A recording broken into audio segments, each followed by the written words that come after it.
Hello students, today I am going to start with the chapter known as supply. So first of all, I will just go to the definition of the supply. Now what do you mean by supply?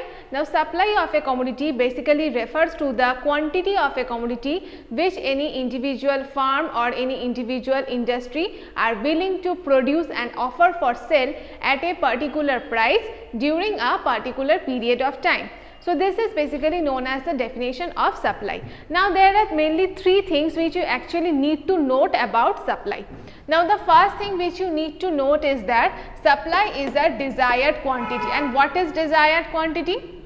Desired quantity refers to a quantity which the producers are actually willing to sell. It is not the quantity which the producers actually sell in the market. It is the quantity which the producers are willing to sell in the market. Okay. Now next is supply is always expressed with reference to price. Now each and every commodity is having a price, okay. So supply of a commodity is always expressed with reference to price. Now whenever the price of a commodity increases or decreases, the supply of that particular commodity also changes with the increase and decrease in price of that commodity, okay. Next is supply is a flow variable. Now flow variable means supply is always expressed to the time period, and it may be any type of time period, okay. The time period may be day, month, year, it could be any type of time period. Next is law of supply. Now you need to know that what is known as the law of supply. Now the definition of law of supply mainly states that other things remaining unchanged, the quantity supplied of a commodity or the quantity produced and offered for sale by the producers always increases with increase in price and decreases with decrease in price, okay. So it is actually the total opposite of the law of demand, and the supply curve is always positively sloped. I will show you the slope of the supply curve. This is how the supply curve slope. It is a positively sloped straight line, because whenever the price increases, the quantity supplied of that particular commodity also increases, and the condition is other things must remain equal, other things should not change. And what are the other things? The other things like the consumers, like the producers expectations about future prices, and it could be any type of circumstances which are mainly considered as the determinants of the law of supply. So the other things always need to be remain unchanged in order to maintain this law of supply theorem, okay. So this is the main theorem of the law of supply. Now the law of supply is applicable in mainly two cases. Now whenever the price of the commodity increases, what happens? The producers always tend to produce more and more unit of that particular commodity, okay. Because if they produce and offer for sale more and more unit of a particular commodity, then what will happen? They can earn more amount of profit, because if the producers sell the commodity at a higher price, they can obviously earn more amount of profit, okay. And the next point is that whenever the price of the commodity increases, the number of farms existing in the market also increases. That is, we can see that new farms are also entering into the market. So whenever the new farms are entering into the market, they in order to earn high profit, the quantity supplied of that commodity or you can say many type of commodity also increases in the market, because the number of farms in the market are getting increased. So in this way, with the increase in price of the commodity, the quantity supplied of the commodity always increases. So these are all about law of supply, okay. Now we are having two types of supply, and the first one is known as individual supply, and the second one is known as market supply. Now individual supply refers to the quantity supplied of a commodity by a single farm, the quantity supplied of a commodity at any particular price by any type of single farm in the market. When the individual farms who are existing in the market are supplying a particular quantity of a commodity at a particular price, that is mainly known as the individual supply, okay. And market supply refers to the market supply mainly refers to the quantity of the commodity which all the producers existing in the market are ready to produce and offer for sale at a particular price during a specified period of time, and that is basically known as the market supply.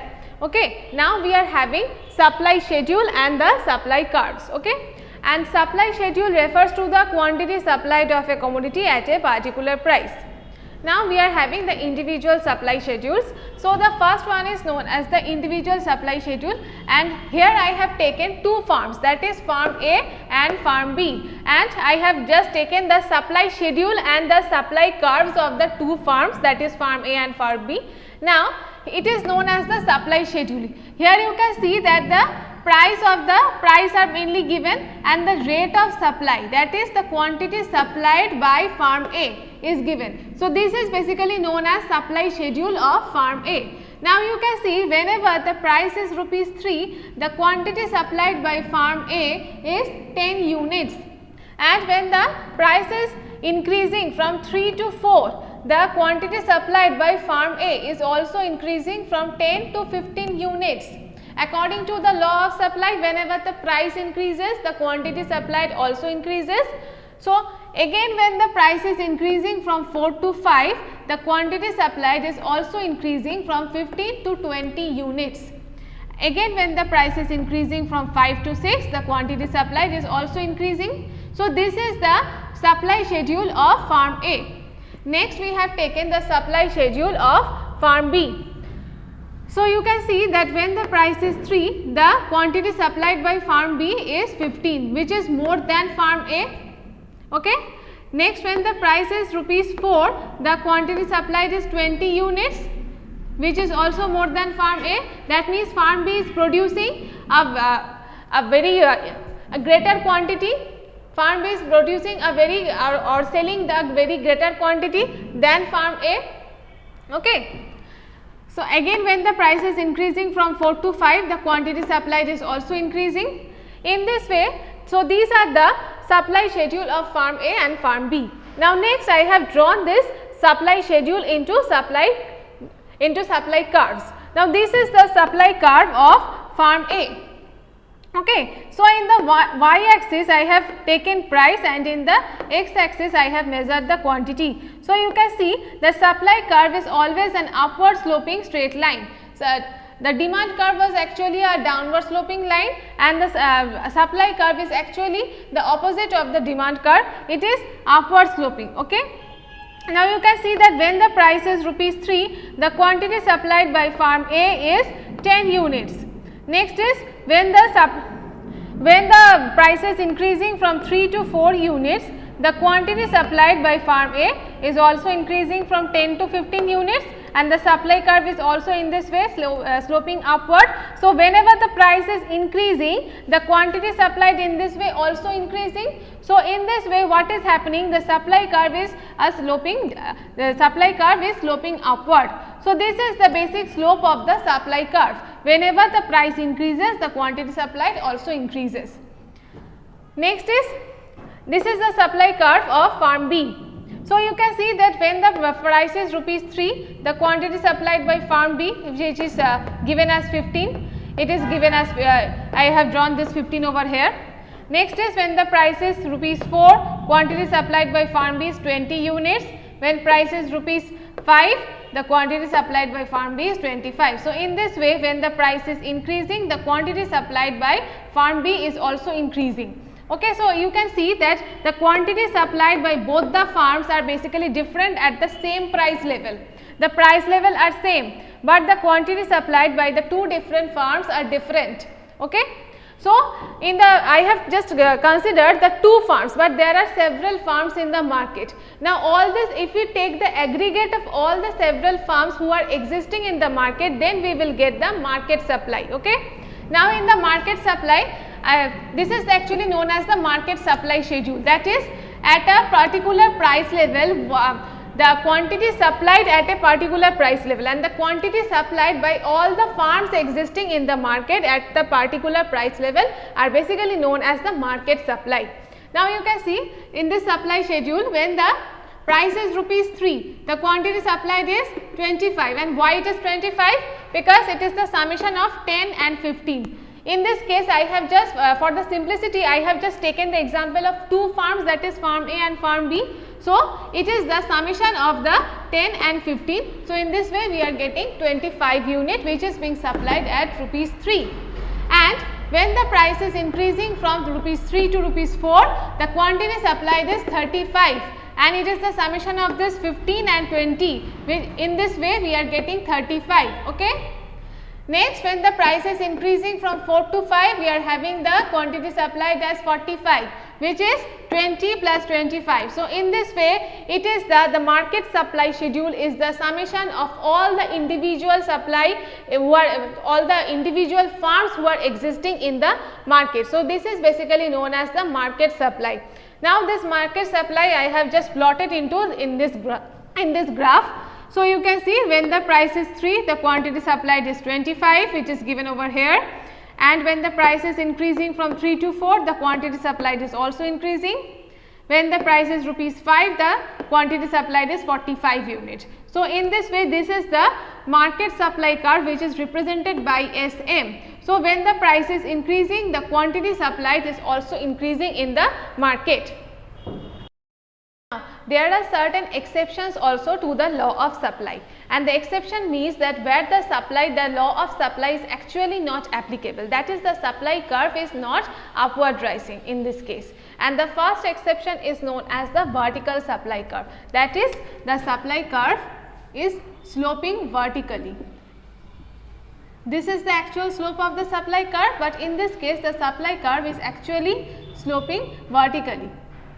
No matter how much the price increases, the supply curve will remain fixed, and the examples of all this kind of supplies are mainly known as classical paintings, the old age stamps, some old manuscripts. So, the supply of all these commodities cannot be increased no matter how much the price of this commodities increases, but the supply of all these commodities cannot be increased because they are fixed. So, in this case what is happening, the supply curve is sloping vertically, that is how much the price, no matter how much the price increases, the supply of these commodities will remain fixed.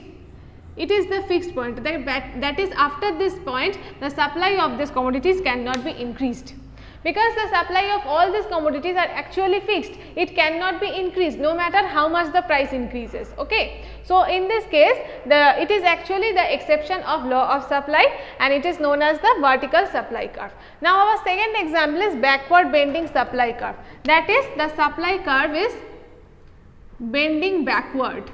It is known as the backward bending supply curve, and this backward bending supply curve is actually applicable in case of labor market or labor supply, because what happens that whenever the wage rate increases, the laborer always prefer to work for less hours rather than to work for more hours. Okay, they always because after a certain point of wage rate they prefer to leisure rather than to work, and in this case what happens, the supply curve is backward bending. Suppose the laborers were working for 5 hours and they used to get a wage rate of 5,000, and if they work for 7 hours they used to get a wage rate of 7,000. But now what is happening, the wage rate increases and they are working for 5 hours and they are getting the wage rate of 7,000, and if they work for 7 hours they will definitely get a wage rate of 9,000. But since they are working for 5 hours and getting the wage rate of 7,000, what they will do, they will not work this extra 2 hours. They will not work this extra 2 hours, rather they will prefer to leisure. They will prefer to leisure at this 2 hours, they will not prefer to work. So, in this case what is happening, whenever the wage rate is increasing, the supply of labor is decreasing. Okay. So, in this case the supply curve is actually backward bending. This is the backward bending supply curve. So, here the law of supply is actually not applicable because the supply curve is not upward rising. So, this is the exception of law of supply.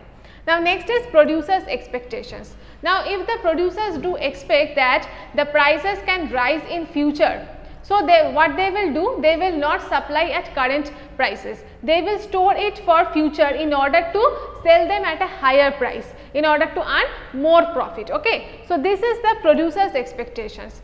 So, all these are basically known as the exceptions to the law of supply. Okay. So, today up to this much, and next day I will just continue with this chapter and the elasticity of supply. Okay. Thank you. Subscribe. Click on the bell. Like, comment, share.